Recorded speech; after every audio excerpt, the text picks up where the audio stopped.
جب دعا کرتے وقت تمہاری آنکھوں سے آنسو آنے لگیں تو سمجھ جانا تمہاری دعا بارگاہ الہی میں قبول ہو چکی ہے۔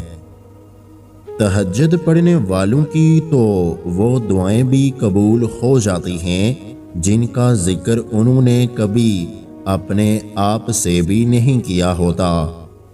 وفاؤں کے گن گانے سے بہتر ہے جو پسند ہے اس سے نکاح کر لو۔ اور پھر میں نے لوگوں سے زیادہ اپنے اللہ کو راضی کرنا مناسب سمجھا۔ جس نے سجدوں کی توفیق دی ہے اس نے معجزوں کی کہانی بھی لکھی ہوگی۔ اللہ سے اپنا رشتہ اتنا مضبوط کرو کہ تمہیں کسی اور کے سہارے کی ضرورت ہی پیش نہ آئے۔ اللہ سے مانگنے کے بعد مشکل یا ناممکن کا گمان نہیں رکھتے، صرف یقین سے تعلق مضبوط کرتے ہیں۔ اللہ دیکھ رہا ہے کہ آپ کتنی اذیت میں ہیں اور کتنی مشکل سے صبر کو قائم رکھا ہوا ہے۔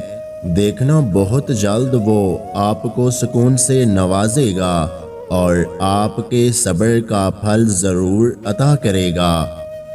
اللہ تمہیں تہجد تک لے آیا ہے، اس کا مطلب یہ ہے کہ اللہ تم سے راضی ہے، اور تہجد کا مطلب محبوب کو مانگنا نہیں ہے بلکہ اللہ سے اللہ کی محبت کو مانگنا ہے۔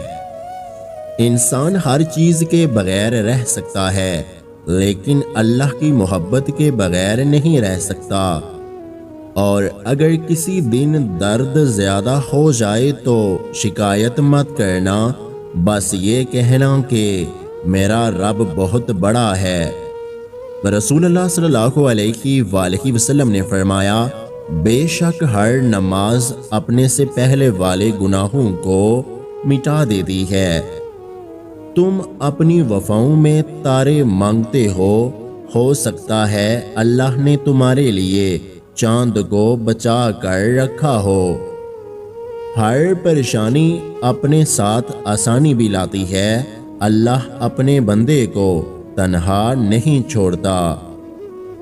تم اس کی رضا میں الحمدللہ کہنا سیکھ جاؤ، وہ تمہاری ساری تکالیفیں اور پریشانیاں ختم کر دے گا۔ ہر عبادت کا پتہ نہیں ہوتا کہ وہ قبول ہیں یا نہیں، مگر درود شریف ایسی عبادت ہے جو ادا ہوتے ہی قبول ہو جاتی ہے۔ یہ محبت ہی تو ہے جو دنیاوی خواہشوں سے غافل ہو کر اس کی ذات میں فنا ہونا سکھاتی ہے۔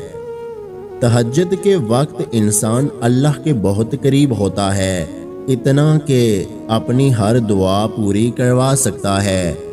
اگر ویڈیو اچھی لگی ہے تو لائک، شیئر اور میرے یوٹیوب چینل کو سبسکرائب کرنا مت بھولیے گا۔ ویڈیو دیکھنے کا بہت بہت شکریہ۔ اللہ حافظ۔